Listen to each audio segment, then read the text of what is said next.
kaguluhan at kalamidad na subok kamakailan ang galing at talino ni Secretary Gibo Teodoro.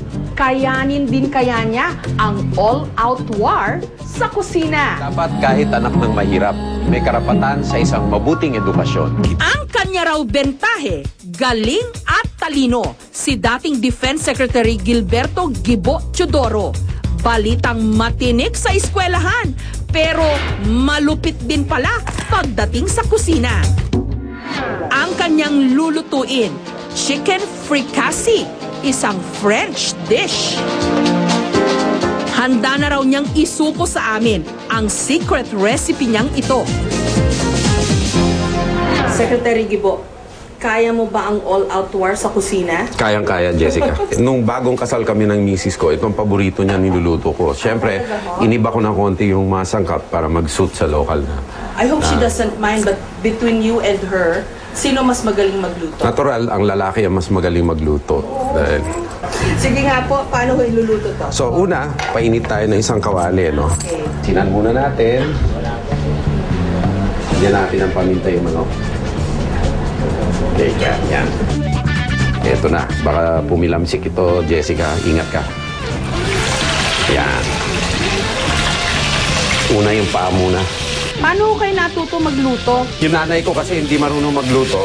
So rather than na magreklamo ako ng bata ko, ginagawa ko na ng sarili ko. Talaga? So it's your fate to be surrounded by women who can cook? No comment.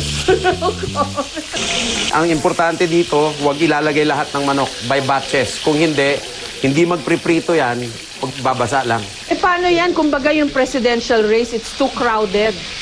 Hindi katulad nung manok, kailangan konti-konti lang. Well, no comment. Ang layo ng analogy, no, Secretary? No comment.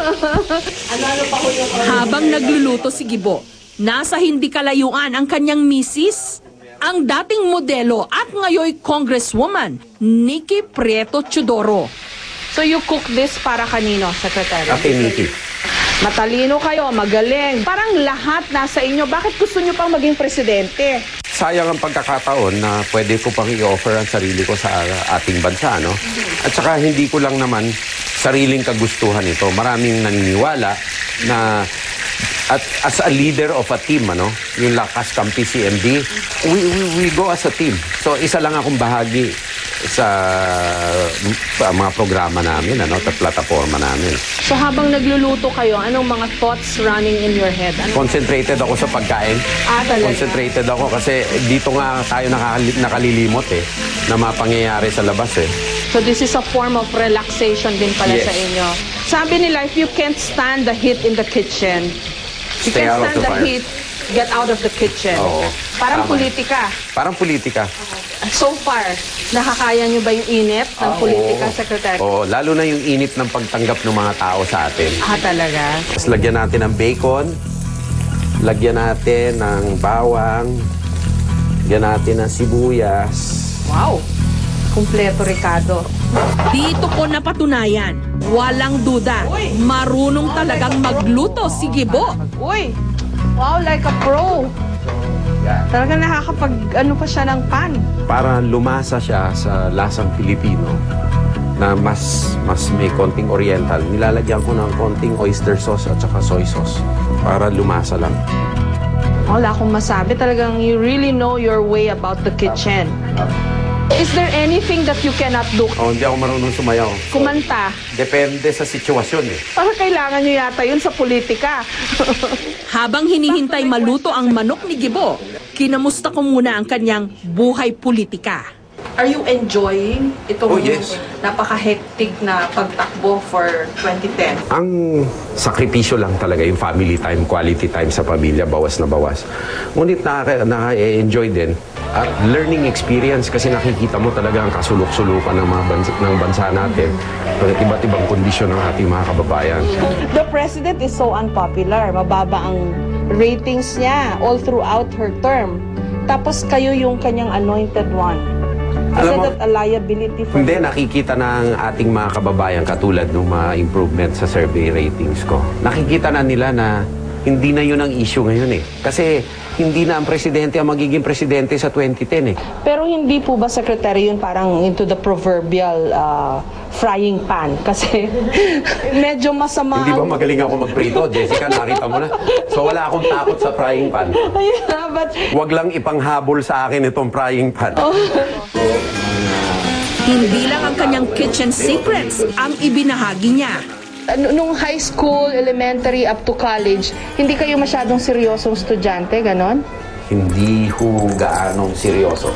Talaga? Hard to believe. And then, but you ended up being a bar top notcher. Because ho, dun sa UP, nagbago na ho ako. Ah, talaga?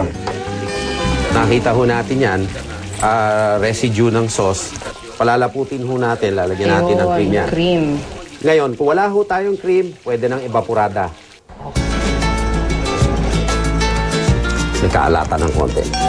So, dagdagan natin ng cream. Yan. Pero lasang-lasa yung manok.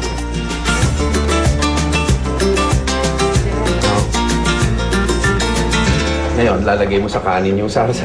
Ang sarap. Sarsa palang ulam na.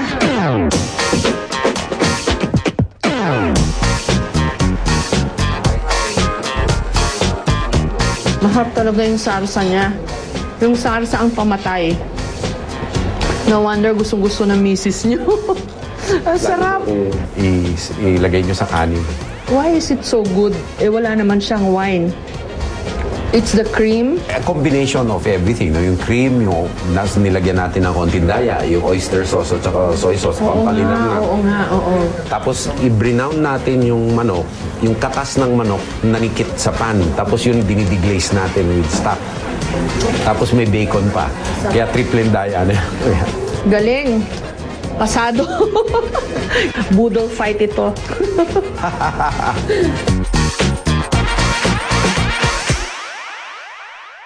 Susunod,